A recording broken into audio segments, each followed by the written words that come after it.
사도행전 11장 19절부터 26절에 있는 말씀 보도록 하겠습니다.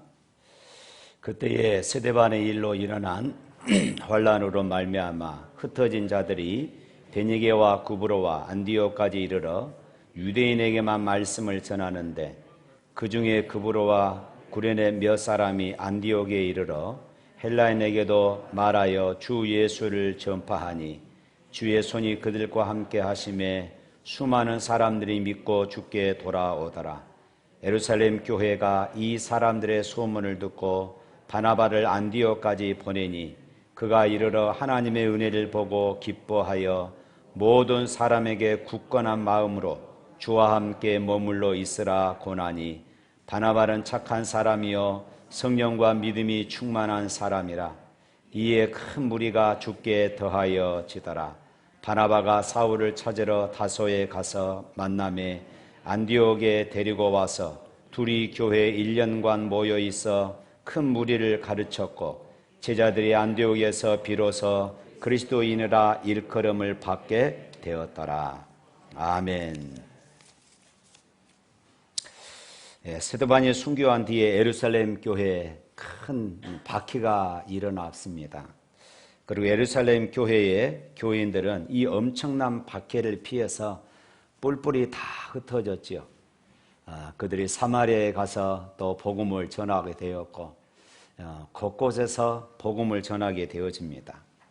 그러니까 핍박을 피해서 피해갔던 이 사람들이 그냥 생명 부지하기 위해서 피해간 것이 아니라 그들은 가는 곳곳마다 예수 복음을 전하게 되었던 것입니다.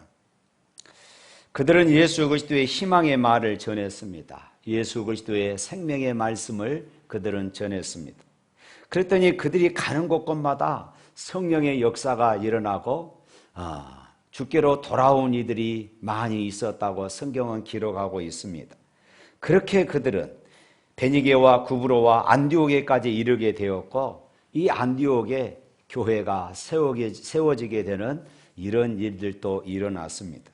이 안디옥은 신약시대 이때 당시에 인구가 50만 명을 가진 대도시였습니다.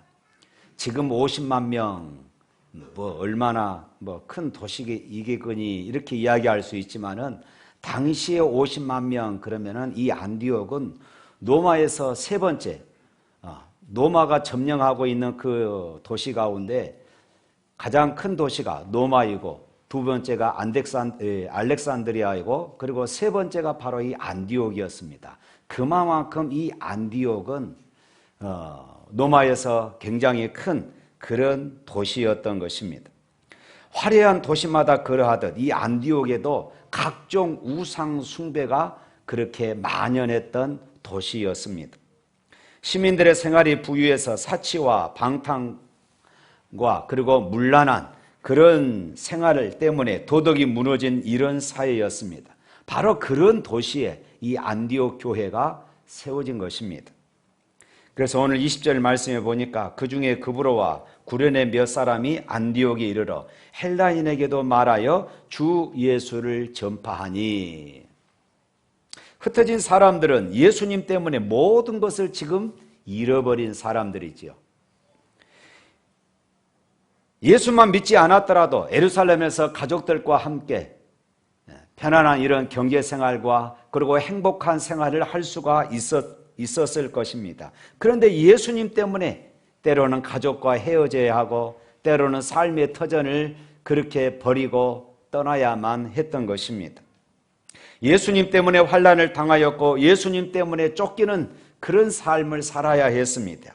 인간적으로 보면은 예수님 때문에 신세 망친 그런 사람들이었습니다. 그런데 그들은 수리아의 안디옥까지 쫓겨와서도 또다시 예수 이름을 증거하는 그런 삶을 살았던 것입니다. 왜 그랬을까요? 예수님 때문에 환난을 당하고 예수님 때문에 쫓기는 신세가 되고 세상적으로 보면은 예수님 때문에 신세가 망친 사람들이었는데 왜 그들이 가는 곳곳마다 그 예수를 또다시 전했을까요? 그 지경에서도 예수를 전하고 자랑할 만큼, 그들은 피난지에서도 예수를 말해야 할 만큼 잠시도 주님 없이는 살 수 없었다는 그런 신앙 고백이 그들 가운데 있었기 때문인 줄로 믿습니다. 할렐루야. 가족과 재산과 고향을 잃고 살아도 주님 없이는 살 수 없는 그런 사람들이었습니다. 삶의 존재 의미와 이유가 오직 예수 그리스도였어요. 믿은 지는 얼마 되지 않았지만 오직 주님만 우리의 전부이시며 우리가 온전해지는 힘은 주님밖에 없다고 고백하는 그런 사람들이었던 것이지요. 한마디로 예수 없이는 못 사는 사람들이었습니다. 복음의 권세와 능력을 알았던 사람입니다. 어떻게 사는 것이 가장 멋지고 어떻게 사는 것이 가장 보람된 일인가를 그들은 분명히 알았던 것입니다. 그래서 그들은 곳곳에서 예수 그리스도를 전파했던 것입니다. 그들을 시작으로 해서 세워진 교회가 바로 오늘 본문에 기록되어져 있는 이 안디옥 교회였던 것입니다. 그러자 어떤 일이 벌어집니까? 21절 말씀 한번 읽어볼까요? 주의 손이 그들과 함께 하심에 수많은 사람들이 믿고 주께 돌아오더라. 주의 손이 그들과 함께 했습니다. 여기서 주의 손, 이것은 하나님의 임재와 하나님의 능력을 말씀하고 있습니다. 주의 손은 기적을 일으키는 하나님의 능력을 말합니다. 하나님의 손이 함께 할 때 많은 사람들이 복음을 듣고 예수 앞으로 나왔다. 이렇게 말씀하고 있어요. 생각해 보십시오. 핍박 중에 흩어졌음에도 불구하고 우리는 주 없이는 살 수 없습니다. 예수님 때문에 고난을 당했지만, 예수님 때문에 고향을 버리고 그래서 피난자가 되었음에도 불구하고 우리는 예수 없으면 살 수 없습니다 라고 했더니 주님의 손이 그들을 능력으로 붙들어 주셨던 것입니다. 할렐루야. 그러자 수많은 사람들이, 피난민들이 전하는 복음을 믿고 돌아왔습니다. 부흥이 일어났어요. 기적이 일어난 것입니다. 사실 초대교회는 박해와 시련 때문에 기독교인들이 뿔뿔이 흩어져서 무력하게 끝날 것처럼 보였습니다. 우리가 다음 주에 보겠습니다마는 12장에 보면은 이제 야고보 사도가 순교를 당하게 되어집니다. 또 베드로는 감옥에 갇히게 되어졌습니다. 그래서 이 정도 되면은 이제 복음은 사라지고, 이 정도 되면은 예수 믿는 사람들이 사라져야 할 법도 같은데 더욱더 복음은 왕성해졌던 것입니다. 그리고 그 복음이 전해지는 곳곳마다 교회가 세워지게 되어지고 오늘 본문 그 중심에 안디옥 교회가 세워졌던 것입니다. 사랑하는 성도 여러분, 어떻게 이런 기적이 일어날 수 있겠습니까? 어떻게 이런 일들이 일어날 수 있겠습니까? 그것은 주님이 나의 전부다, 주님 없이는 나는 살 수 없습니다 라고 신앙 고백하는 그런 성도들에게 주의 능력의 손이 함께 하셨기 때문인 줄로 믿습니다. 주님 없이는 살 수 없다고 믿음으로 사는 안디옥 성도들을 전능하신 주님이 당신의 손으로 책임지셨기 때문입니다. 할렐루야. 주 없이 살 수 없네 세월이 흐르고 이 깊은 고독 속에 내 생명 끝나도 사나운 풍랑일 때 날 지켜주시니 내 곁에 계신 주니 느림이 됩니다. 할렐루야. 사랑하는 성도 여러분, 우리도 주님 없이는 살 수가 없네 라는 이런 믿음으로 살아갈 수 있기를 주님의 이름으로 축복합니다. 살면 살수록 주님 없이는 살 수 없습니다 라는 고백이 여러분들의 가슴에 더욱더 진실해질 수 있기를 축복합니다. 믿음은 믿을수록 주님 없이는 나는 못 살아요 고백이 간절해지기를 소망합니다. 그래서 주님의 손이 함께하고 주님의 능력의 손이 책임지는 그런 인생이 되시기를 주님의 이름으로 축복합니다. 다윗이 그랬습니다. 시편 18편 31절에 보면은 하나님 외에 누가 반석이냐라고 고백합니다. 주님 말고는 나의 반석이 없습니다. 주님 없이는 나는 못 삽니다 하는 이런 고백입니다. 주님께 목매는 신앙이었습니다. 그러자 하나님의 손이 다윗과 함께 했습니다. 시편 139편 10절 말씀 다 같이 한번 읽어보겠습니다. 시작. 거기서도 주의 손이 나를 인도하시며 주의 오른손이 나를 붙드시리이다. 내가 어디에 있든지 주의 손이 나를 인도하시며 주의 오른손이 나를 붙드시리이다. 할렐루야. 사랑하는 성도 여러분, 주님께 자주 고백 드리시길 바랍니다. 주님, 나는 주님 없이는 못 살아요. 주님이 나의 전부이십니다. 때로는 건강을 잃고 재물도 잃고 사람도 잃었지만은 나는 주님만큼 잃을 수가 없습니다. 고백할 수 있기를 축복합니다. 22절 말씀 읽어봅니다. 예루살렘 교회가 이 사람들의 소문을 듣고 바나바를 안디옥까지 보내니, 예루살렘 교회는 안디옥에서 일어나는 이런 복음의 능력들, 성령의 역사들에 대한 이 소문을 듣게 되어지고 그곳에 바나바를 파송하게 되었습니다. 그리고 성령과 믿음이 충만한 바나바를 지도자로 모심으로 안디옥 교회는 다 크게 성장할 수 있었어요. 그래서 24절 이렇게 말하지요. 바나바는 착한 사람이요 성령과 믿음이 충만한 사람이라 이에 큰 무리가 주께 더하여 지더라. 이렇게 많은 사람들이 주께 돌아오므로 이제 바나바 혼자 이 일을 다 감당할 수가 없는 것이었습니다. 그래서 바나바는 바울을 안디옥으로 초청해서 함께 동역하게 되어집니다. 당시 바나바와 바울은 비교할 수가 없어요. 바나바는 에루살렘에서 많은 사람들에게 칭찬을 듣고 존경받는 그런 믿음의 사람이 아닙니까? 이 바울은 이제 다메섹에서 부활하신 예수님을 만나고 그가 회개하고 변화되었지만은 아직은 신앙의 초년생에 불과합니다. 이제 예수 만난 지 얼마 되지 않는 그런 사람이에요. 그런데도 바나바는 그를 안디옥에 초청해서 바울과 함께 바나바는 안디옥 교회에서 이제 사역을 하게 되어집니다. 그리고 그들은 성도들을 가르쳤어요. 25절 26절 말씀 읽어볼까요? 바나바가 사울을 찾으러 다소에 가서 만나매 안디옥에 데리고 와서 둘이 교회에 1년간 모여 있어 큰 무리를 가르쳤고 제자들이 안디옥에서 비로소 그리스도인이라 일컬음을 받게 되었더라.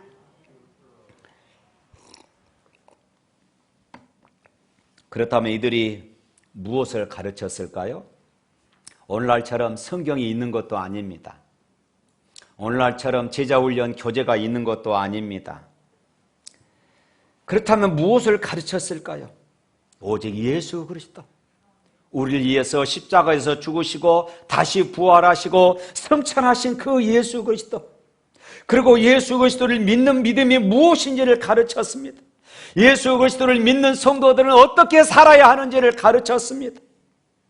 그리고 예수 그리스도를 말미암아 우리에게 약속하신 하나님의 나라를 가르쳤습니다. 그들은 그 가르침을, 그 말씀을 가르쳤고 그 말씀을 받은 대로 안디옥 교회의 성도들은 변화되기 시작한 것입니다.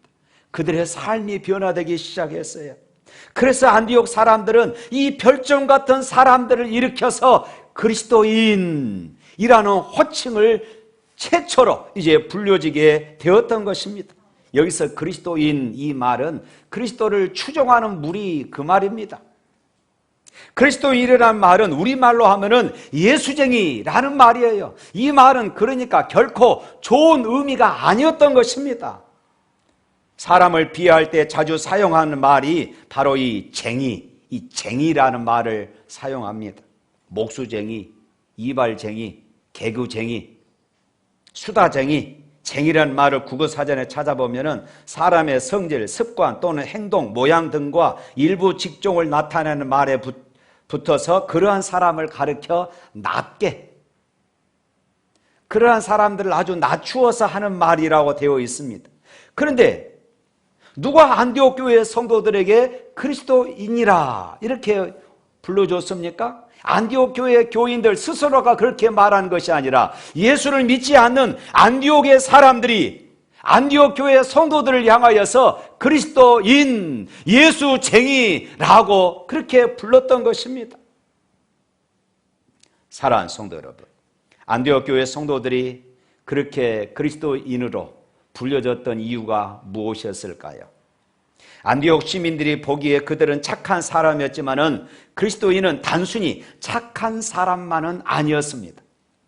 안디옥 시민들이 보기에 그리스도인들은 정직한 사람들이었지만은 단순히 그들은 정직한 사람만은 아니었습니다.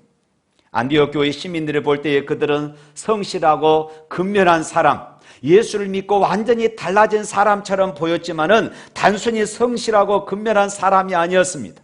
그들이 순수하고 거룩하고 맑게 살아가는 데는 단 한 가지 이유가 있었어요. 그들이 변화된 삶을 살아간 것은 한 가지 이유가 있었다는 것입니다. 그것은 그들이 하는 일이 모두가 다 그리스도와 연관이 되어 있었던 것입니다. 그들은 단순히 정직한 사람이 아니라 그리스도 때문에 정직했습니다. 그들은 원래 선천적으로 진실한 사람이 아니라 예수 믿기 때문에 그들의 삶이 진실했던 것입니다. 그들이 원래 순수하고 맑은 사람이 아니라 그리스도 때문에 순수하고 맑은 사람이 되었던 것입니다. 사랑하는 성도 여러분, 오늘 우리도 그리스도 때문에, 내가 예수 믿기 때문에 우리의 삶이 달라져야 할 줄로 믿습니다. 우리는 그리스도 때문에 진실한 삶을 살아야 합니다. 우리는 그리스도 때문에 성결한 삶을 살아야 합니다. 우리는 그리스도 때문에 사랑하는 삶을 살아야 합니다. 솔직히 그리스도가 아니었다면 우리는 진실한 삶을 살아갈 수가 없는 그런 존재들이 아니었습니까? 그리스도가 아니었다면 어쩌면 우리는 이 세상에서 가장 방탕한 삶을 살아가고 있었을 것입니다. 그리스도가 아니었다면 어쩌면 우리는 지금도 도박장을 기웃거리고 있을는지 모릅니다. 예수 그리스도가 아니었다면 지금 우리는 어느 골목의 술집에서 인생을 흥청망청 그렇게 살아가고 있을는지 모릅니다. 그런데 우리는 그리스도 때문에 세상의 정욕과 욕심과 쾌락을 잊어버렸습니다. 예수 그리스도 그분 때문에 오늘 나는 거룩한 성도의 삶을 살아가게 된 것입니다. 그리스도 때문에 오늘 내가 이렇게 거룩하게 되었노라고 고백할 수 있는 사람, 그가 바로 진정 그리스도인입니다. 할렐루야. 지금도 세상은 우리에게 신앙의 정체성과 영적인 지향점을 버리고 상황에 따라 타협하면서 그저 둥글둥글하게 살아고 그렇게 말하고 있습니다. 괜히 유별나게 언제 어디서나 그리스도인으로 살겠다며 고집 부리지 말고 적당하게 타협하며 적당하게 살라고 이렇게 제안을 하기도 합니다. 세상 사람들에게 있어서 중요한 것은 돈입니다. 명예입니다. 지위입니다. 쾌락입니다. 그런데 하나님의 사람들도 동일하게 믿음보다는 돈을 더 중요시 여깁니다. 사람의 인격이나 영혼보다는 그 사람이 가지고 있는 재물이 얼마나 되느냐에 따라서 그 사람을 평가하기도 합니다. 그 사람의 인격보다는 지위와 명예를 더 중요하게 생각합니다. 한순간에 배고픔을 위하여 팥죽 한 그릇에 장자의 명분을 팔았던 에서처럼 신앙의 정절보다는 이 세상의 쾌락을 더 중요시 여기기도 합니다. 예수 믿는다고 하는 그리스도인들 또한 진실한 그리스도인으로 살아가지 못하는 모습들 우리 스스로도 느끼고 우리 주변에도 그런 사람들 우리가 많이 보게 되잖아요. 그래서 세상은 그런 그리스도인들을 비난하고, 그래서 세상은 교회를 비난합니다. 예수쟁이들 믿지 못하겠다고, 예수 믿는 사람들 믿지 못하겠다고 그렇게 말하기도 합니다. 몇 해 전에 밤중에 종종 음주 단속이 있습니다. 제가 그곳을 차를 운전하며 지나가게 되었습니다. 제가 점잖게 이야기했어요. 저는 교회 목사입니다. 그랬더니 뭐라고 했을까요?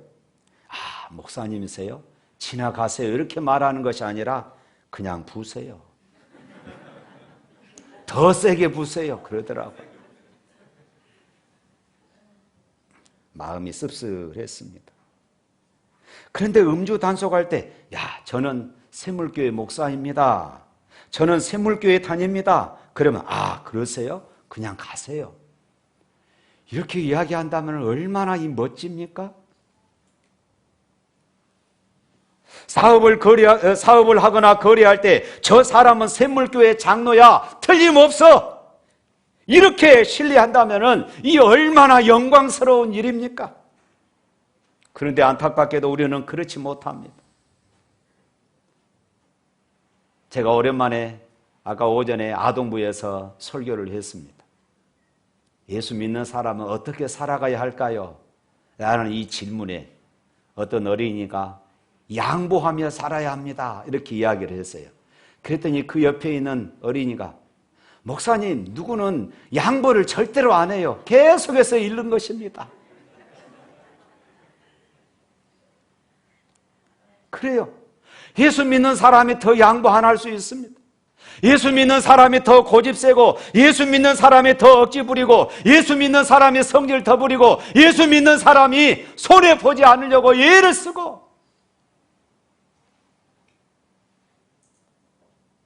물론 악의적으로 교회와 기독교인을 폄하하는 자들, 정치적으로 악용하는 이런 자들이 있습니다. 사실이 아닌 오해로 인해 피해를 보기도 합니다. 그래서 억울한 면도 없지 않습니다만은 그렇다고 해서 우리들의 책임이 감해질까요? 왜 교회를 다니는 사람들 가운데 이 세상의 비리에 연루된 사람들이 많이 일어납니까? 하나님의 사람들이 주님을 닮아가려고 하기보다는 세상을 닮아가려고 하기 때문에 그렇습니다. 교회를 다닌다고 해서 제자가 되는 것이 아닙니다. 모태 신앙이라고 해서 제자가 되는 것이 아닙니다. 직분이라고 해서 제자가 되는 것이 아닙니다. 죄성을 가진 우리들이 마음만 먹는다고 해서 우리들이 진실한 그리스도인이 되는 것이 아니라는 것입니다. 그리스도인은 예수님의 성품과 인격을 닮아가는 사람입니다.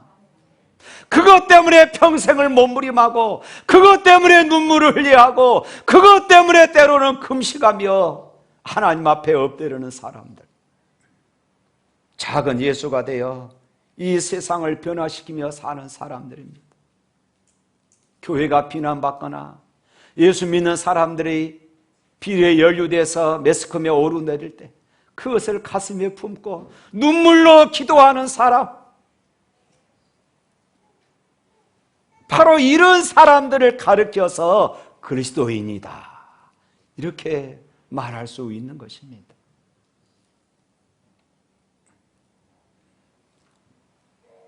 고린도후서 3장 3절에 그리스도인은 그리스도의 편지라 이렇게 말했습니다. 한번 읽어볼까요?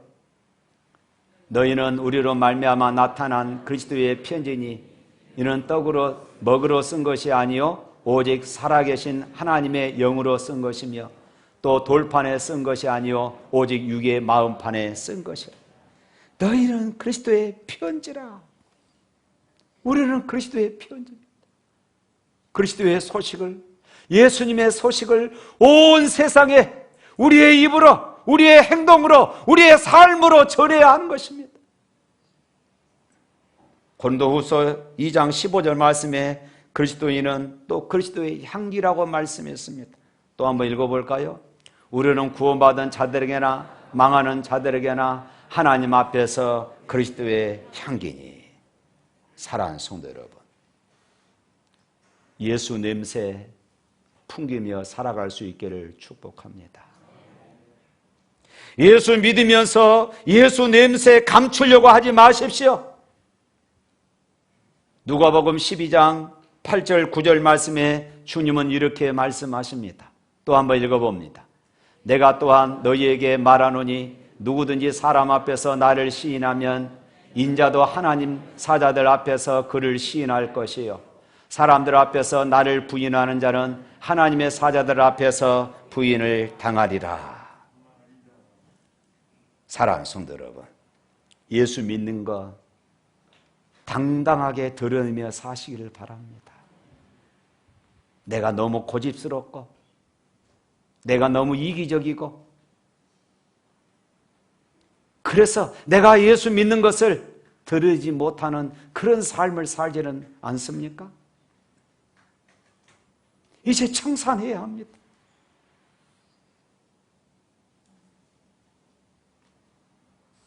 여러분 예수 믿는 것 드러내며 사시기를 바랍니다. 더 이상 아닌 척하지 마십시오. 부활하신 예수님이 구세주이심을 믿는 여러분, 그리스도인 되었음을 감사하시기를 바랍니다. 때로는 힘들고 어려워도, 때로는 손해봐도, 때로는 내가 양보해야만 해도 나는 그리스도인이다 하는 이런 자존감과 당당함으로 이 땅을 살아갈 수 있기를 축복합니다. 예수쟁으로 살아가시기를 바랍니다. 이것이 승리입니다. 바로 그런 삶에 주의 손이 함께하더라. 할렐루야. 사랑하는 성도 여러분, 오늘 여러분은 진정 그리스도인입니까? 예수 그리스도 때문에 세상의 정욕과 육신의 쾌락을 멀리했습니까? 예수님 때문에 고난을 당하고 예수님 때문에 손해를 보지만은 그럼에도 불구하고 주님, 저는 주님 없이는 살 수가 없어요. 저는 주님 없이는 못 살아요. 나는 이런 고백으로 살아가고 있습니까? 한국 사회의 수필 문학의 역사를 만든 피천덕 선생의 인연이라는 이 책에 이런 글귀가 있습니다. 제가 주보에다가 실어놨습니다마는 맛과 멋이라는 글입니다. 맛은 감각적이지만은 멋은 정서적이다. 맛은 적극적이요, 멋은 은근하다. 맛은 생리를 필요하고 멋은 교양을 필요로 한다. 맛은 정확성에 있고 멋은 파격에 있다. 맛은 그때뿐이요, 멋은 여운이 있다. 맛은 얕고 멋은 깊다. 맛은 현실적이고 멋은 이상적이다. 맛은 몸소 체험을 해야 하지만은 멋은 바라보기만 하면 된다. 맛에 지치기 쉬운 나는 멋을 위하여 살아간다. 사랑하는 성도 여러분, 정말 멋있는 그리스도인들, 그리스도인다운 그리스도인으로 살아가시기를 주님의 이름으로 축복합니다.